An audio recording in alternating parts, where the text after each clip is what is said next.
Assalamualaikum warahmatullahi wabarakatuh. Sahabat wisata religi yang dirahmati Allah, kali ini kita akan menceritakan tentang Ratu Sakti Raja Pajajaran keempat yang dibenci oleh rakyatnya. Tetapi sebelum itu jangan lupa kita subscribe, like, dan share video ini agar kita semakin semangat dalam memberikan informasi sejarah Nusantara. Semoga bermanfaat.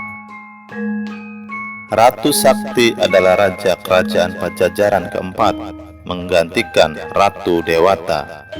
Ratu Sakti berkuasa selama 8 tahun, dari mulai tahun 1543 Masehi hingga 1551 Masehi.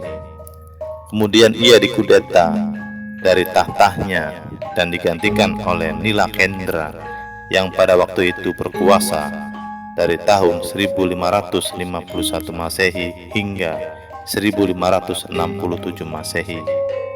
Menurut cerita parahyangan, sosok Kaliyuga atau Ratu Sakti pada masa Nilakendra yang ditandai dengan adanya keadaan masyarakat yang semakin tidak terkendali. Banyak dari orang pedalaman yang jaraknya jauh dari kerajaan Pajajaran melakukan kejahatan dan kemaksiatan. Namun jika diurut dari masalahnya, tentu kejadian ini muncul di waktu Ratu Sakti menjabat sebagai raja. Cerita parahyangan menuliskan, janganlah ditiru kelakuan raja ini oleh mereka yang kemudian menggantikan. Masa pemerintahan Ratu Sakti, kondisi kerajaan terbilang bobrok. Karena meskipun jelas-jelas kerajaan dalam kondisi carut-marut, Ratu Sakti justru tidak memperhatikan rakyatnya. Ia gemar mabuk-mabukan dan berfoya-foya. Sebetulnya pada masa Ratu Sakti, Pajajaran dapat mengembalikan wilayah-wilayah Sunda yang telah dikuasai Cirebon, sebab Banten mengalami kekosongan pasukan. Pasukan Banten, Cirebon, dan Demak telah disibukkan dalam misi penaklukan Pasuruan dan Panarukan. Serbuan pasukan gabungan tersebut menguras fokus Demak, Cirebon, dan Banten di wilayah Pajajaran. Terlebih Sultan Trenggono gugur dibunuh pelayannya sendiri yang baru berusia 10 tahun, yaitu putra Bupati Surabaya. Meninggalnya Sultan Trenggono menjadikan Demak semakin carut-marut.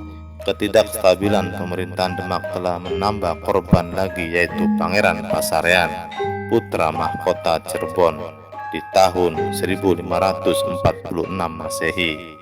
Akhirnya, secara resmi kerajaan Demak dinyatakan runtuh dan digantikan oleh kerajaan Pajang, kemudian dilanjutkan oleh Mataram. Kondisi ini seharusnya dimanfaatkan oleh Ratu Sakti untuk mengembalikan martabat kerajaan Pajajaran di Jawa Barat. Tetapi yang terjadi malah sebaliknya. Ia lebih memilih bersenang-senang, menikmati kehidupan yang serba glamor. Ratu Sakti perlu menstabilkan kondisi negara dan dapat dibenarkan jika ia mengambil langkah dengan adanya penghormatan aturan-aturan dan etika yang berlaku di kerajaan. Tetapi langkah yang dilakukan Ratu Sakti justru sebaliknya. Kesan yang ditangkap masyarakat Sunda terhadap raja yang satu ini adalah jauh dari kebijaksanaan. Ketika ada permasalahan, Ratu Sakti lebih memilih menyelesaikannya dengan cara yang represif. Tidak sedikit masyarakat yang dihukum mati hanya karena masalah sepele. Harta benda rakyat disita pihak keraton. Pengendalian pajak yang selalu tidak menguntungkan bagi rakyat kecil dinilai menjadi raja yang tidak berbakti kepada orang tua. Terlebih ia suka melakukan penghinaan terhadap pendeta.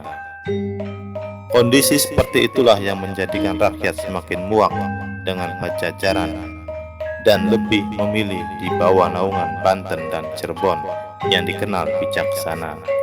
Pada akhirnya mereka juga mengambil jalan perlawanan terhadap rajanya sendiri. Sifat yang dimiliki Ratu Sakti berbeda jauh dengan Ratu Dewata.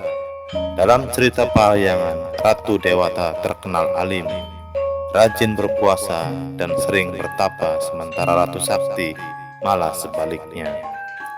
Wafatnya Ratu Sakti banyak yang menduga karena mengalami kekerasan, sebab jika dilihat dari kehidupan sehari-hari, mustahil jika ia melepaskan jabatan raja dengan mengundurkan diri begitu saja, sebagaimana yang dilakukan Dewa Niskala atau Kawali. Ratu Sakti dimakamkan tidak di Pakuan, tapi di Pangpelengan. Wallahu a'lam bishawab.